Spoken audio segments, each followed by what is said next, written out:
السلام عليكم ورحمة الله وبركاته. magacaygu waa Saciid Maxamed Cilmi tala same waxaan maanta doonayaa in la hadlo bulshada Ilaahay ku wada beeray una wada dhaqay gobolka Sanaag khaasatan magaalada Cerigabo waaqayga nabadeed aniga oo gudbinaya waxaan jeclaystay tix gaaban inaan ku soo gudbiyo bulshadana aan ugu baaqo nabad wada noolaasho iyo horumar geeska Afrika oo dhan iyo geeyiga Soomaaliyeed quruxda gobolkii lahaa jawiga gaarka lahaa hidaha gobolkii lahaa dhaqanka gobonimo lahaa go'yaasha midab kale lahaa ciyaaraha guunka lahaa taariikhan gidmayn lahaa xusuusan guureyn lahaa gobolkii laga soo farcamay dadkuba gabigii ka yimee gurigii abtirsiga ahaa ummadda guud wada lahayd awooyal golahood ahaa macdan geedaheed lahaa nooc waligeedaba lahaa khayraad kala geda lahaa shidaalka gangiiga iyo durduro gobolkii lahaa gabdhiyo inamiyo haldoor ilbaxa gobolkii lahaa marwooyin gaariya lahaa odayaal guurtiya lahaa hoggaan geyi dhisa lahaa Sanaag gobolkii ahaa gobolkii gobolada ahaa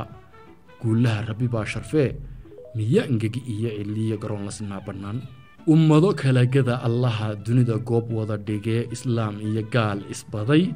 xidhiidh aan go'i karayn dad yow uu isu gashee Sanaag gogashow dhigow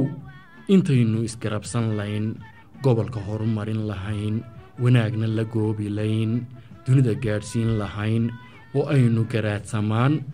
hagaag isla garan lahayn inaynu isgowracno guriba uu guri gubo gacalku gacal beegsado gabanku abtigii dilo abtigu gabankiisa dilo miyaan gobonimo bidnaa gunnimo aynaanu dhalan miyaynu guddoonsannaa hadday guurtidii le'deen wanaagaraad iil jiro xabaal galay oday rageed miyaynaan gufayn karayn godka afka soo ballaqay intaa hanad naga galbaday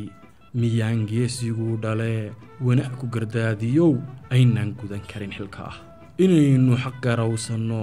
garaadka adeegsaniyo anoo guul filaya weyn waxaan tixdan gaaban dhigay oo aan ku gunaanad xidhay